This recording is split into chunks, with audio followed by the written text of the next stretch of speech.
Welcome all my philosopher friends. आज हम लोग डिस्कस करेंगे बिहार बीपीएससी फिलोसफी अर्थात दर्शन शास्त्र का क्वेश्चन पेपर जो 22 जुलाई हुआ था। पहले एक बात बोल दी, इसी वीडियो में 5 क्वेश्चन है। 5 क्वेश्चन हम लोग डिस्कस करूंगी। तो 5 क्वेश्चन ही मैं पीछे एग्जाम के पहले एक क्लास दिए थे, जिस क्लास पे इस 5 क्वेश्चन तो है ही, हूबहू उस क्लास से ही मिल गया आप लोगों का क्वेश्चन। और इससे अलावा भी टीआरई 3 22 जुलाई में जो एग्जाम हुआ था, उसी एग्जाम पे वेस्टर्न एथिक्स से जो क्वेश्चन आया था, ऑल क्वेश्चंस मेरा एक वीडियो है, वो वीडियो से आया है। वीडियो है वेस्टर्न एथिक्स करके यूनिट 4 प्लेलिस्ट में मिल जाएगा। हेडोनिज्म करके कुछ टाइटल है, आप लोग ढूंढ के देख लीजिए। उसी वीडियो से ऑल क्वेश्चन आपको मिल जाएगा। अभी डिस्कस करने स्टार्ट करूंगी। देखिए 121 क्वेश्चन है, ये मोरल एक्शन और वॉलंटरी एक्शन। ये मोरल एक्शन वॉलंटरी एक्शन ही अलग से एक छोटा छोटा करके भी क्लास है, जो लोग अभी तक नहीं देखे देख लीजिए, प्लेलिस्ट में मिल जाएगा। मोरल एक्शन और वॉलंटरी एक्शन। मोरल एक्शन होते नैतिक जो क्रिया व नैतिक जो कर्म, और वॉलंटरी एक्शन क्या हो जाएगा? वॉलंटरी एक्शन मतलब ऐच्छिक क्रिया, मतलब जो स्व इच्छा है, हम लोग इच्छा से करती है, वो होगा वॉलंटरी। नॉन वॉलंटरी जो इच्छा से नहीं है, जिसके ऊपर हम लोगों का कोई नॉर्मली हो जाता है, जो हम लोगों के ऊपर वो कंट्रोल नियंत्रण वाला कुछ नहीं है। जैसे हम लोग का बॉडी के अंदर जो कुछ भी हो रहा, ठीक है, जो हार्ट जो चल रहा, वो तो हम लोगों का कंट्रोल में नहीं है। लेकिन हम लोग जो बीड़ी पीऊंगी, शराब जो बोलते हैं, ड्रिंक करते हैं, तो वो हम लोगों के ऊपर ही है। मेरा इच्छा है तो करूंगी, नहीं इच्छा है तो नहीं पीऊंगी, तो वो होगा वॉलंटरी एक्शन। और नॉन वॉलंटरी एक्शन मतलब जिसमें हम लोगों का कंट्रोल नहीं है। तो moral action, voluntary action, moral action, इसमें इट्स मीन आप लोग को अच्छा से दिमाग पे बैठा लीजिए। जो मोरल होगा वो वॉलंटरी होगा, मतलब जो वॉलंटरी एक्शन, जो क्रियाएं हम लोग इच्छा से करूंगी, ओनली उसी क्रिया को मोराली एक्शन बोल पाऊंगी, व मोराली वैल्यू, उस काम का वैल्यू क्या है वो देख पाऊंगी। यही है एथिक्स का मूल बात है। और जो नॉन वॉलंटरी होगा वो नॉन मोरल एक्शन हो जाएगा, याद रखिए। तो आंसर हो जाएगा ट्रू, सही होगा। Moral actions are generally considered to be those actions performed voluntarily, मतलब जो नैतिक क्रिया है वो साधारणतः तो क्या होता है, जो वो एक्शन को बोलता है जब वॉलंटरीली होता है। As moral responsibility typically requires that the individual has control over their actions, मतलब जो मोरल एक्शन होगा जो वॉलंटरी होगा, उसमें क्या होगा, हम लोगों का कंट्रोल रहेगा। If an action is not voluntary, it is generally not considered to be moral action.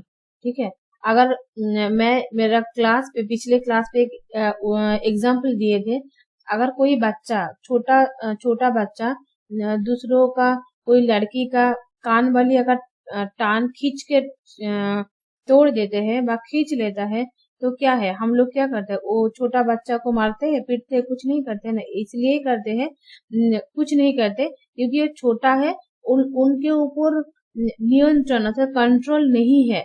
वो खुद इच्छा से नहीं उसी काम कर रहा, तो इसलिए क्या होता है, हम लोग छोड़ देते हैं। तो कोई एक मेंटल पर्सन जब कुछ करते हैं, हम लोग जाके तो विचार नहीं करते हैं ना, जे सही किया गलत किया, ये सब नहीं देखते हैं। तो इसलिए जो काम हम लोग एक्शन वॉलंटरी मतलब स्वेच्छाएं करते हैं, हम लोगों का खुद का इच्छा ही करते हैं, हम लोगों के ऊपर नियंत्रण है, कर पाऊंगी व नहीं भी कर पाऊंगी, दो ही हम लोगों के पास ऑप्शन है। उसी वाला जो काम है, उसी वाला जो एक्शन है, वो हो जाएगा वॉलंटरी एक्शन। चलिए next question, which one of the following is not postulate of morality। देखिए हम लोग तो postulate of morality कांट का फिलोसफी में पढ़ने का टाइम तो पढ़ा ही किया, वेस्टर्न एथिक्स में अच्छा से पढ़ा किया। postulate of morality तो ट्री है, तो इधर देखिए existence of God, immortality of the soul, ये तो postulate of morality, लेकिन law of causality postulate of morality नहीं है। आपको क्वेश्चन पूछे, देखिए याद अच्छा से देखिए, ये नॉट दिया है, क्वेश्चन अगर गलत पढ़ लेंगे तो आंसर भी गलत हो जाएगा। सही, not a postulate of morality, not चाहा था तो इसलिए आंसर देना पड़ेगा जो नहीं है, law of causality. Existence of God often considered a postulate in moral philosophy, particularly in the context of moral judgments and the existence of God। तो ईश्वर का अस्तित्व है क्या, व ईश्वर का अस्तित्व के लिए मोरल आर्गुमेंट व मोरल कंटेक्स्ट ये पार्टिकुलरली होता है, तो इसलिए हो जाएगा ये तो एग्जिस्टेंस ऑफ मोरल हो जाएगा। Postulate of morality, immortality of the soul, ये भी होगा जो पोस्टुलेट ऑफ मोरालिटी हम लोग तो पढ़ चुके पहले। लेकिन law of causality this is more A metaphysical और साइंटिफिक प्रिंसिपल। क्या हुआ, लॉ ऑफ कॉजालिटी तो मेटाफिजिकल और साइंटिफिक प्रिंसिपल, क्योंकि किस कार्य का किस कार्य होगा, ठीक है, किस कार्य होगा, ये तो हम लोग तो एक साइंटिफिकली देखते हैं ना, जो दूध से दही हो गया कैसे हुआ, ये तो एक साइंटिफिकली कोई रीजन है, तो ऐसे देखते हैं, इसलिए हो जाएगा law of causality, moral postulate नहीं होगा। तो राइट आंसर क्या हुआ, द लॉ ऑफ कॉजालिटी। चलिए next question, ethical judgement are, ethical judgement क्या है, नैतिक निर्णय होते हैं। नैतिक निर्णय क्या है, नैतिक निर्णय factual, axiological, option C natural, option D more than one of the above, option E none of the above. क्या हो जाएगा, देखिए एक्सप्लेनेशन में क्या है, एथिकल जजमेंट्स एथिकल जो जजमेंट है उसमें क्या होगा, वैल्यू रहेगा, प्रिंसिपल रहेगा। एथिकल मतलब वैल्यू प्रिंसिपल उसमें रहेगा। तो which are central to axiology, axiology का जो मूल बात है, एक्सियोलॉजी का जो मूल सिद्धांत है उसमें वैल्यू एंड प्रिंसिपल रहेगा। और philosophy, the branch of philosophy centred with value. देखिए वेस्टर्न फिलोसफी, वेस्टर्न एथिक्स में एक एथिक्स एक ब्रांच है फिलोसफी का, तो उसमें क्या है, जो ethical judgement are not purely factual नहीं होता है, which refers to empirical statement, factual by empirical statements तो नहीं होता है। Natural, which refers to statement about natural phenomena भी नहीं होता है। क्या होता है, एथिकल जजमेंट पे आपको वैल्यू रहना पड़ेगा, प्रिंसिपल भी रहना पड़ेगा। तो वैल्यू और प्रिंसिपल के बाद कहाँ होता है, एक्सियोलॉजी पे होता है।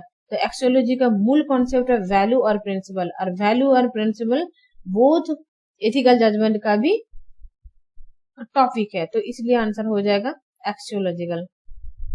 जो लोग हिंदी वर्जन के लिए हिंदी इधर आप लोग खुद पढ़ लीजिए, लिखिए फैक्चुअल होगा तथ्यात्मक, मूल्य, फरक, प्राकृतिक, उपरोक्त सब मूल्य फरक होगा, क्योंकि निर्णय नैतिक निर्णय मूल्य और सिद्धांतों से संबंधित होते हैं। एक्सियोलॉजी भी मूल्य फरक भी वैल्यू और प्रिंसिपल के साथ रिलेटेड है, तो इसलिए राइट आंसर हो जाएगा एक्सियोलॉजिकल अर्थात मूल्य फरक।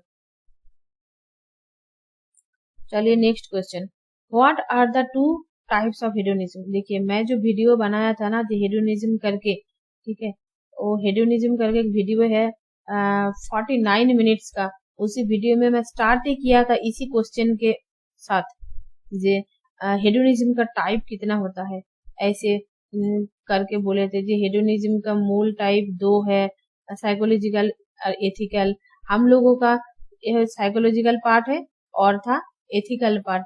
जो एथिकल पार्ट वो भी बहुत टाइप है, और एथिकल पार्ट ही हम लोगों का पढ़ाई का सिलेबस में था एथिकल कॉन्सेप्ट। तो एथिकल कॉन्सेप्ट को फिर डिटेल से एकदम नीचे तक बहुत गहराई तक मैं समझाया आप लोगों को। और जो साइकोलॉजिकल हेडोनिज्म है, साइकोलॉजिकल हेडोनिज्म, साइकोलॉजी तो वो तो साइकोलॉजी सब्जेक्ट में चल जाएगा, तो इसलिए साइकोलॉजिकल हेडोनिज्म क्या है ये बोल के छोड़ दिए थे। और एथिकल हेडोनिज्म क्या है, एथिकल हेडोनिज्म का कितना कितना टाइप होता है, बेंथम का हेडोनिज्म क्या है, बेंथम का हेडोनिस्टिक कैलकुलस के बारे में बताया था, ग्रॉस अल्टरिज्म, उसके बाद और क्या है याद नहीं है, ग्रॉस का जो विपरीत और एक है, तो उसी के बारे में डिटेल से मैं पढ़ाया, उसी क्लास आप लोग देख लीजिए। देखिए साइकोलॉजिकल हेडोनिज्म क्या है बता दी पहले। साइकोलॉजिकली देखिए हम लोग साइकोलॉजिकली क्या करते हैं, हर आदमी हर आदमी का मन में यही सोच है खुद कैसे अच्छा रहोगे। देखिए कुछ अगर आप लोग डिवाइडेड करने जाएंगे, कुछ खाना और पार्टी वगैरह पे अगर फ्रेंड लोगों के अंदर अगर पार्टी वगैरह होता है, देखिए हर आदमी का मन में होता है जो जब डिवाइड करता है खाना का भाग करता है, डिवाइड करता है, वो खुद के थोड़ा थोड़ा सा जो अच्छा है खुद लेना चाहता है। ये ह्यूमन बीइंग का नॉर्मल बात है, हर आदमी का यही सोच है खुद कैसे अच्छा रहूंगी। तो साइकोलॉजिकली हम लोग ऑल पर्सन्स खुद अच्छा रहने चाहती है, यही है नॉर्मल बात। साइकोलॉजिकल हेडोनिज्म का ये एक नॉर्मल बात है। तो और एथिकल हेडोनिज्म क्या है, एथिकल हेडोनिज्म मतलब वहां पे तो अच्छा ही सोचेगा, खुद के लिए अच्छा ही सोचेगा, खुद उसके अलावा भी समाज के लिए जो अच्छा होगा, समाज के लिए जो कुछ वैल्यू देगा, उस काम में कुछ प्रिंसिपल रहेगा, वो उसी काम को हम लोग बोलूंगी जो एथिकल हेडोनिज्म। एथिकल हेडोनिज्म बहुत डीप से मैं पढ़ाया, आप लोग क्लास ले लीजिए, अभी तो क्वेश्चन आंसर का क्लास है, इतना डिटेल से मैं नहीं जाऊंगी। तो इधर देखिए साइकोलॉजिकल हेडोनिज्म और एथिकल हेडोनिज्म है, ये हेडोनिज्म का टू टाइप में दो प्रकार है। एथिकल हेडोनिज्म देखिए, this is the theory that individuals are motivated solely by the pursuit pleasure and avoidance of pain। मतलब हर आदमी खुद के लिए जो अच्छाई है, खुद के लिए जो काम करने के बाद खुशी मिलता है वही काम करना चाहते हैं, और जो काम पे पेन मिलता है, पेन मतलब दुख पहुंचता है, उसी काम से बचते हैं, मतलब उसी काम से दर्द से दूर रहना चाहते हैं। यही है साइकोलॉजिकल हेडोनिज्म का बात। और ethical hedonism, this is the normative ethics. अगर क्वेश्चन आपका आ सकता है नेक्स्ट बार, देखिए आप लोग बोलेंगे आप तो नहीं पढ़ाएंगे, देखिए लेकिन इधर देखिए एथिकल हेडोनिज्म को नॉर्मेटिव एथिक्स भी बोलते हैं, ये याद रख लीजिए। ऐसे डीपली और दिमाग ठंडा करके पढ़ना चाहिए। तो एथिकल हेडोनिज्म क्या होगा, normative ethical theory that the pursuit of pleasure and avoidance pain are highest good. मतलब एथिकल हेडोनिज्म का बात क्या है, जो काम हम लोगों का खुशी देता है और जो काम करने के बाद कम दुख देता है, ज्यादा खुशी देता है, वही काम हम लोगों का करना चाहिए। ये होता है एथिकल हेडोनिज्म में बात करते हैं। And the pleasure proper aims to human action. क्या है प्रॉपर एम्स, हम लोगों का यहाँ पे एक्शन क्या रहेगा एथिकल हेडोनिज्म में, ये ह्यूमन एक्शन को, ओनली ह्यूमन एक्शन नहीं है, ह्यूमन का वॉलंटरी एक्शन को हम लोग एथिक्स में बोलते हैं। क्योंकि जो नॉन वॉलंटरी होगा, जो काम इच्छा से नहीं करेगा, वही काम को हम लोग एथिक्स में नहीं ले आऊंगी। जो काम इच्छा से करता है, जो काम करने का इच्छा फुल नियंत्रण करने का क्षमता है उनके पास, वही काम होगा ओनली मोरल एक्शन और वॉलंटरी एक्शन। इसी से बाद में फिर टीआरई 4 में मैं 100% श्योर क्वेश्चन आएगा ही आएगा ही आएगा ही। आप लोग जरूर अच्छा से पढ़ लीजिए।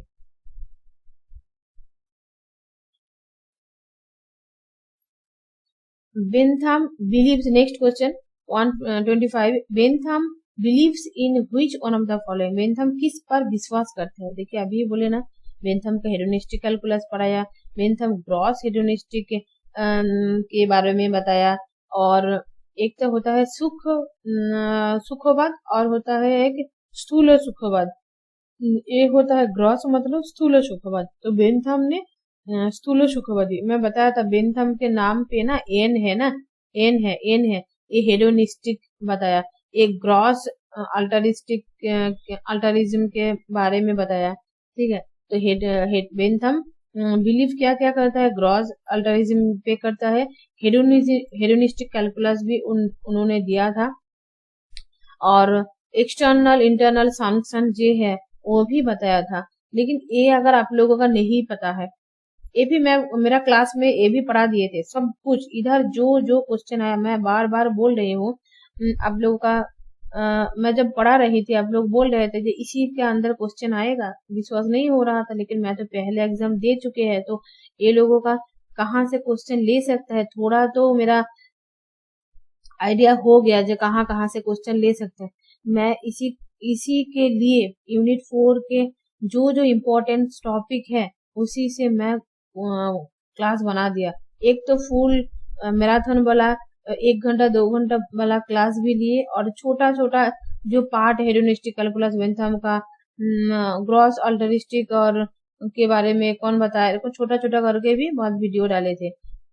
जो लोग मेरा बैच लिए थे वो लोग तो सब लोग पता ही है, फुल में पढ़ा दिए थे, तो वहां से ही क्वेश्चन आया मेरा। ये बहुत अच्छा लगा जो मेरा क्लास से ही ऑल क्वेश्चन आ गया। तो बेंथम बिलीव्स इन क्या, दो ही हो जाएगा, तीन ही हो जाएगा, तो इसलिए हो जाएगा मोर than one of the above. देखिए यहाँ पे मेरा थोड़ा सा टाइपिंग मिस्टेक हो गया, इधर मत देखिए, इधर से टाइपिंग मिस्टेक है, और ये आंसर डी है, लेकिन हेडोनिस्टिक कैलकुलस नहीं है, होगा मोर than one of the above.